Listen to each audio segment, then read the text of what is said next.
नमस्कार दोस्तों, हमारे YouTube चैनल MS प्रजापति में बहुत बहुत स्वागत है। तो दोस्तों, माता सीता ने भी किया था एक घोर पाप। माता सीता ने भी किया था एक घोर पाप। रामायण की कथा तो सभी ने सुनी या पढ़ी होगी, जिसमें श्री राम और माता सीता के जीवन से जुड़े पहलुओं को दिखाया गया है।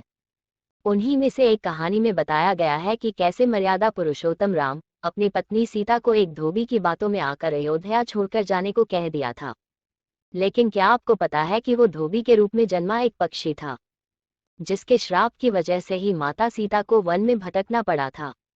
जी हाँ, आपने सही सुना, माता सीता को श्राप मिला था। आज हम आपको बताएंगे कि देवी सीता को किस पाप की सजा मिली, जो उन्हें वन वन भटकना पड़ा। धरती की कोख से जन्मी थी सीता। मिथिला नगरी में जनक राजवंश राज करता था। उन्हीं में से एक राजा सिरध्वज थे। एक बार यज्ञ के लिए वो जमीन जोत रहे थे। उसी समय वहां से एक छोटी कन्या निकलती है। इस सुंदर कन्या को देखकर राजा को बहुत खुशी हुई। उन्होंने उस कन्या को अपनी पुत्री बना लिया। उसका नाम सीता रखा। एक दिन सीता अपनी सहेलियों के साथ बगीचे में खेल रही थी। वहां उन्हें एक तोते का जोड़ा दिखाई दिया, जो बहुत ही खूबसूरत था। वे दोनों पक्षी एक पर्वत की चोटी पर बैठकर बातें कर रहे थे। पृथ्वी पर श्री राम नाम से विख्यात एक बड़े सुंदर राजा होंगे। उनकी महारानी का नाम सीता होगा। श्री राम सीता के साथ कई वर्षों तक राज्य करेगी। धन्य है वे जानकी देवी और धन्य है वे श्री राम। माता सीता ने जानी प्रभु राम की कहानी। तोते की ऐसी बातें सुनकर सीता ने सोचा कि ये दोनों तो मेरे ही बारे में बातें कह रहे हैं। इन्हें पकड़कर मैं इनसे अपने जीवन से जुड़ी सारी बातें पूछ सकती हूँ। इसीलिए उन्होंने अपनी सहेलियों से उन दोनों पक्षियों को पकड़कर लाने को कहा। उनकी सहेलियां उस पर्वत पर गईं और दोनों पक्षियों को पकड़कर ले आईं। माता सीता उन पक्षियों से कहती है कि तुम दोनों बहुत सुंदर हो, देखो, डरो नहीं, मैं तुम्हें कोई नुकसान नहीं पहुंचाऊंगी। तुम बस मुझे ये बताओ कि तुम कौन हो और कहां से आए हो।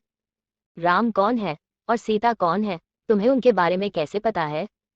पक्षी जोड़े ने सुनाई श्री राम जन्म की कथा। माता सीता के पूछने पर दोनों पक्षी बताते हैं कि एक बहुत विख्यात महर्षि वाल्मीकि हैं। हम दोनों उन्हीं के आश्रम में रहते हैं। महर्षि ने रामायण नाम का एक ग्रंथ लिखा है, जिसका पाठ उन्होंने अपने शिष्यों को भी कराया है।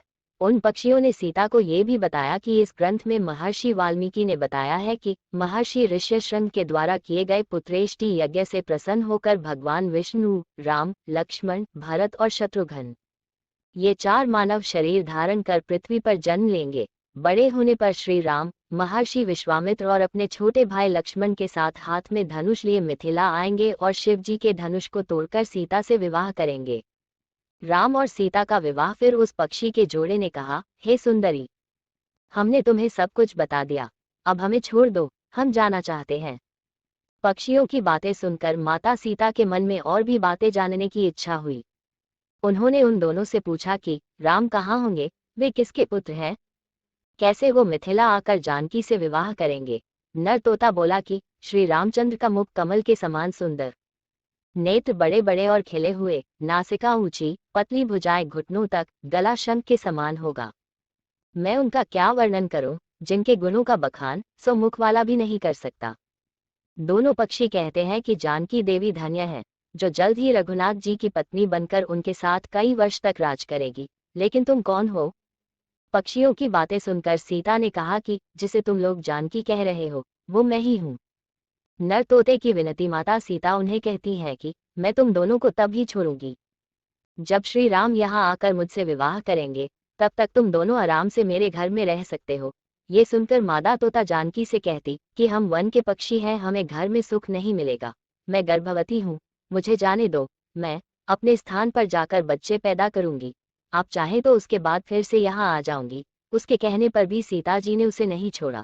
तब उसके पति यानी नर तोते ने कहा, सीता, मेरी पत्नी को छोड़ दो, वो गर्भवती है। जब ये बच्चों को जन्म दे देगी, तब उसे लेकर मैं फिर तुम्हारे पास आ जाऊंगा। माता सीता को पक्षी जोड़े का श्राप। तब माता सीता ने कहा, तुम आराम से जा सकते हो, लेकिन ये मुझे बहुत पसंद है। तुम घबराओ नहीं, मैं इसकी अच्छे से देखभाल करूंगी।